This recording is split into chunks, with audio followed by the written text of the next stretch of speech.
అందరికీ నమస్కారాలు.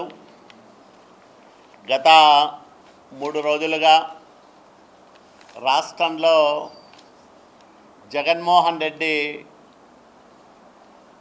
విలేకరుల సమావేశం వివరాలు చర్చనీయాంశంగా మారాయి. బెంగళూరు నుంచి వచ్చి తాడేపల్లిలో తప్పుడు సమాచారాన్ని ప్రజల్లో విస్తృతంగా ప్రచారం చేసే ప్రయత్నం జగన్మోహన్ రెడ్డి చేశాడు. జగన్మోహన్ రెడ్డి చెప్పుకుంటున్న మాటల్లో తను చాలా మంచివాడినని, 3 కుటుంబ సభ్యుల్ని పోగొట్టుకున్న బాధితుడినని, తనకు తన కుటుంబానికి నేరాలతోనూ అరాచకాలతోనూ అసలు సంబంధమే లేనే లేదని బుకాయించే ప్రయత్నం చేశాడు. ఈ రాష్ట్ర రాజకీయాల్లో అంటే ఉమ్మడి ఆంధ్రప్రదేశ్ రాష్ట్రం ఉన్నప్పుడు కానీ లేదా భారతదేశ రాజకీయాలను తీసుకుంటే కూడా ఇంత సుదీర్ఘమైన నేర చరిత్ర ఉన్న వ్యక్తులు, కుటుంబము మనకు భారతదేశ రాజకీయాల్లో ఎక్కడ కనిపించదు, వినిపించదు. ఒక్క వైఎస్ కుటుంబానికే 6 దశాబ్దాల రక్త చరిత్ర ఉంది. 3 తరాల నేర సామ్రాజ్యాన్ని నిర్మించుకున్న దుష్ట చరిత్ర జగన్మోహన్ రెడ్డి కుటుంబం సొంతం. ఎవరికి ఈ దేశంలో ఇంత సుదీర్ఘమైన నేర చరిత్ర లేదు, రాదు భవిష్యత్తులో కూడా. మరో 20-30 సంవత్సరాలు గడిచిన రాజకీయాల్లో 6 దశాబ్దాల కాలంగా నేరాలనే నమ్ముకొని, హింసనే ఆయుధంగా చేసుకొని ప్రాంతాలను, రాజకీయాలను శాసించిన కుటుంబం మనకు ఎక్కడా కూడా దొరకదు. అది వైఎస్ కుటుంబమే. నేను పుట్టకముందే రాజారెడ్డి రౌడీ షీటర్.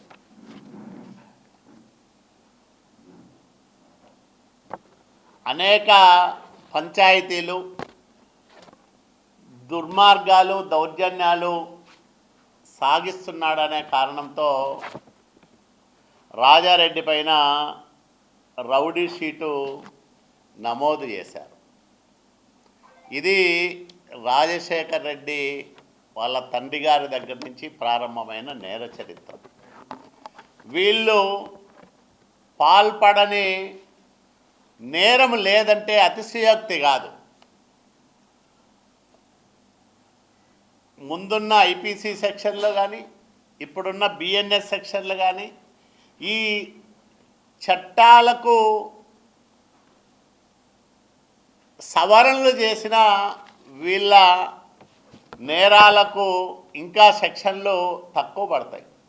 అన్ని రకాల నేరాలు చేసిన చరిత్ర జగన్మోహన్ రెడ్డి కుటుంబానిది. క్రైమ్ నంబర్ 23/70 1970లో రాజారెడ్డి పైన పంచాయతీ ఎన్నికల సందర్భంలో నమోదైన కేసు ఇది. అట్లాగే crime number 89/74 Rajareddy, George Reddy లాంటి 63 మంది పైన దౌర్జన్యం కేసు నమోదైంది. ఏం కేసు ఇదంటే, వెంకట నర్సయ్య అనే ఒక ముగ్గురాళ్ళ గని యజమాని, చేనేత వర్గానికి సంబంధించిన ఒక వ్యక్తి, ఒక పారిశ్రామికవేత్త,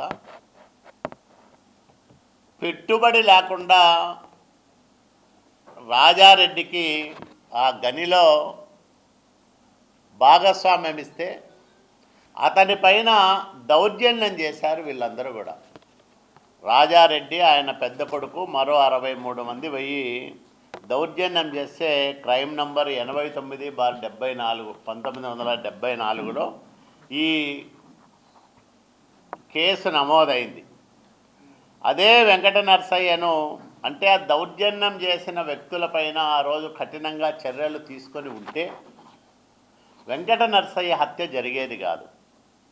15/7/1975 అంటే 74లో దౌర్జన్యం చేశారు. అతను ముగ్గురాళ్ళ గని వీళ్లకు పూర్తిగా అప్పజెప్పలేదనే కారణంతో 15/7/1975లో వెంకట నరసయ్యను హత్య చేశారు. ఆ హత్య కేసులో వైఎస్ రాజారెడ్డి, జార్జి రెడ్డి మరో 63 మంది ముద్దాయిలుగా ఉన్నారు. అది క్రైమ్ నంబర్ 144/75.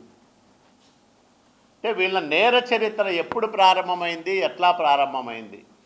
మొదట ఆ రాజకీయాల్లో హింసను ప్రేరేపించింది, మొదలుపెట్టింది వీళ్ళే. తర్వాత తమ ఆర్థిక అవసరాల కోసం విచ్చలవిడిగా నేరాలకు పాల్పడింది రాజారెడ్డి. రాజారెడ్డి చేసిన నేరాలు ఒక పుస్తకం రాయొచ్చు. ఆ తాతకు ఈయన మనమడు. ఈయన మనకి ఈరోజు మంచి బాలుడు నేనని సర్టిఫికేట్ తనకు తానే ఇచ్చుకుంటా ఉన్నాడు. అట్లాగే క్రైమ్ నంబరు 18/90 16/2/1990 పులివెందుల్లో ఎరుకల కాలనీలో నగరగుట్ట ఎరుకల కాలనీ పైన దొమ్మి చేశారు. దాదాపు 200 మంది అనుచరులతో రాజారెడ్డి దొమ్మి చేసి ఆ కాలనీలో ఇళ్ళన్నీ కూడా దోచుకున్నాడు. దాదాపు 16 లక్షల నగదు, అట్లాగే చాలా ఇళ్లలో నగలు దోచుకొని పోయినారని కేసు నమోదైంది రాజారెడ్డి పైన. అంటే ఎలక్షన్లలో నేరాలు చేశారు. ముగ్గురాళ్ళ గని యజమానిని చంపి ఆర్థికంగా తమ పబ్బం గడుపుకోవడానికి హత్యలు చేశారు. దొమ్మీలు దోపిడీలు కూడా చేశారు. అంటే ఇన్ని రకాల నేరాలు చేసిన వ్యక్తి మంచోడని ఈయన సర్టిఫికేట్ ఇస్తూ ఉన్నాడు.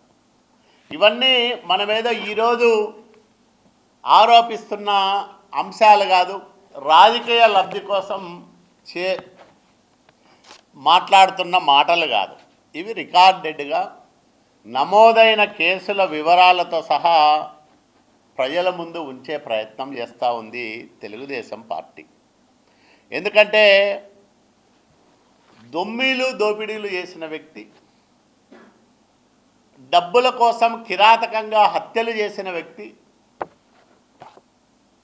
ఎన్నికల సందర్భంలో అనేక దఫాలుగా హింసకు పాల్పడిన వ్యక్తి వైఎస్ రాజారెడ్డి అనేది దేశంలో ఎవరిని అడిగినా చెప్పే కఠినమైన నిజం ఇదనే విషయం కూడా ఈ సందర్భంగా మీ అందరికీ నేను మనవి చేస్తూ ఉన్నా. అట్లాగే పోలీసుల మీద దౌర్జన్యాలు ఎప్పుడు ప్రారంభమైనాయి? రాజారెడ్డి, రాజశేఖర్ రెడ్డి, జగన్మోహన్ రెడ్డి ముగ్గురు పోలీస్ స్టేషన్లకు వెళ్ళి పోలీసులను చితకబాది స్టేషన్లోనే పోలీస్ సిబ్బందిపై దౌర్జన్యాలు చేసిన చరిత్ర ఈ ముగ్గురికి ఉంది. మొదట రాజారెడ్డి కోడూరు పోలీస్ స్టేషన్లో 11/10/1992 క్రైమ్ నంబర్ 97/92 ఇక్కడ పోలీస్ స్టేషన్ పైన దాడి చేసి సిబ్బందిని చితకబాదిన కేసులో రాజారెడ్డి నిందితుడు. ఇదే కాకుండా పులివెందుల దాటి హైదరాబాద్ వరకు వీళ్ళ నేర సామ్రాజ్యాన్ని విస్తరించిన మాట వాస్తవం కాదా? 1992లో క్రైమ్ నంబర్ 412 5/12/1992 హైదరాబాద్ తాజ్మహల్ హోటల్లో మరి రాజగోపాల్ అనే వ్యక్తి పైన పాశవికంగా దాడి చేశారు. అది అంటే పులివెందుల నుంచి హైదరాబాద్ వరకు నేరాలు ఘోరాలు చేసిన చరిత్ర ఈ కుటుంబానిది అవునా కాదా ఒక్కసారి ఆలోచన చేయమని నేను మీ అందరికీ కూడా విజ్ఞప్తి చేస్తూ ఉన్నాం. రాజశేఖర్ రెడ్డి మొదట ఆయన 26/9/1989లో సహకార సంఘ ఎన్నికల్లో కడపలో బ్యాలెట్ పెట్టెలో నీళ్లు పోశాడు ఫస్ట్.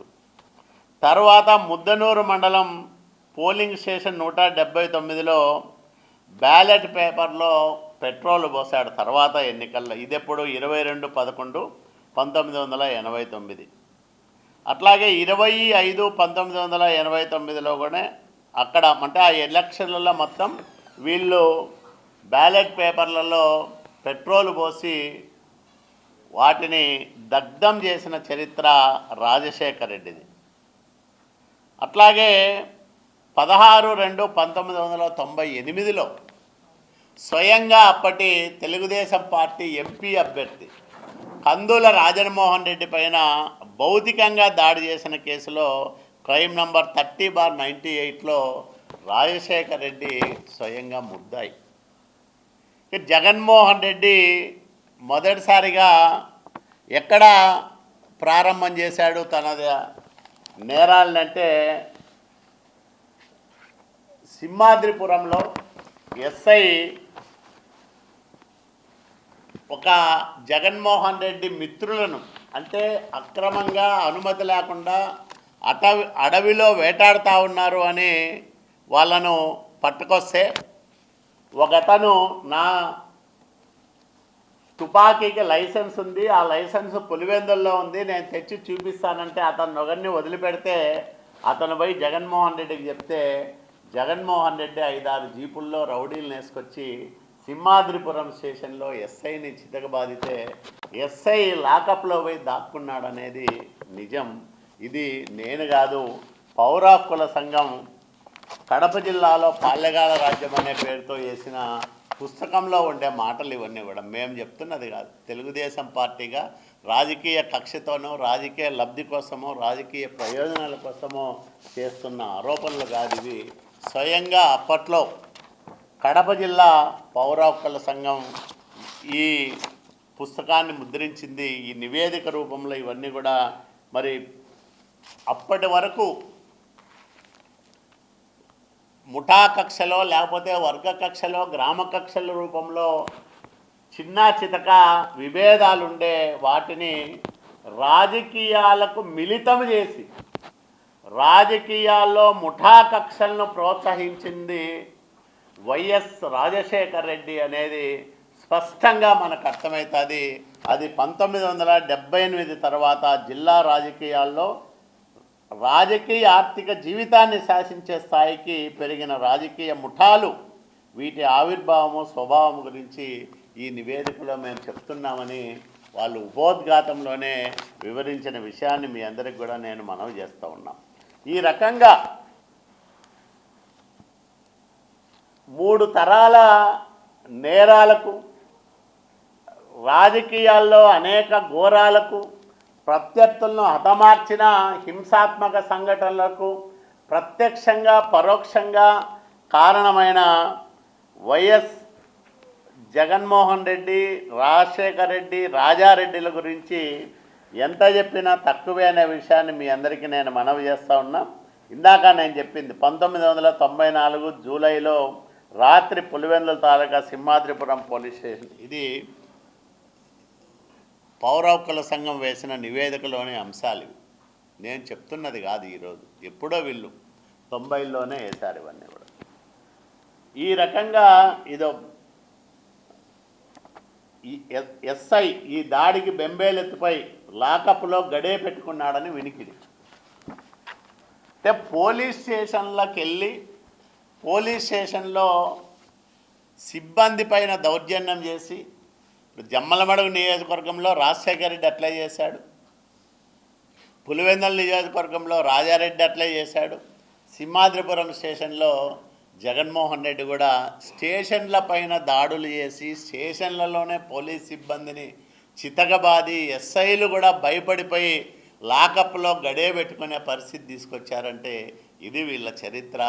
మరి వీళ్ళు ఈరోజు నీతులు వల్లిస్తూ ఉన్నారు, ప్రజాస్వామ్యం గురించి మాట్లాడుతూ ఉన్నారంటే ఏమనుకోవాలా? ప్రజాస్వామ్యం గొప్పతనం అనుకోవాలా? లేకపోతే నేరస్తులు ఒక అబద్ధాన్ని ఇంత బలంగా చెప్పి నిజమని నమ్మించే ప్రయత్నం నేటికి సాగుతూ ఉంది అని అనుకోవాలా? ఏమనుకోవాలో వీళ్ళని మనం చూసాం. రాజశేఖర రెడ్డి 2004లో ముఖ్యమంత్రి అయితే ఈ జిల్లాలో పరిటాల రవీంద్రతో సహా 56 మందిని తెలుగుదేశం పార్టీ నాయకులను, కార్యకర్తలను అతి కిరాతకంగా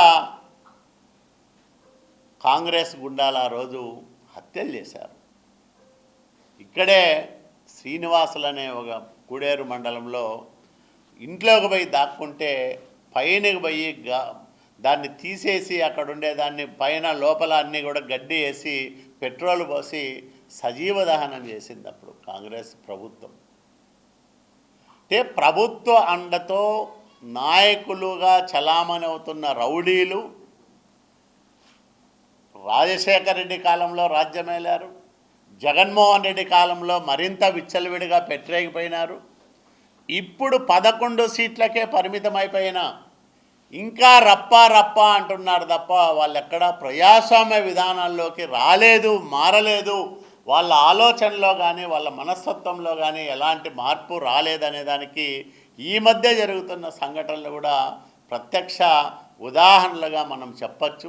ఇప్పుడు ఆ రోజు రాజశేఖర రెడ్డి 2008లో ముద్దు సీనును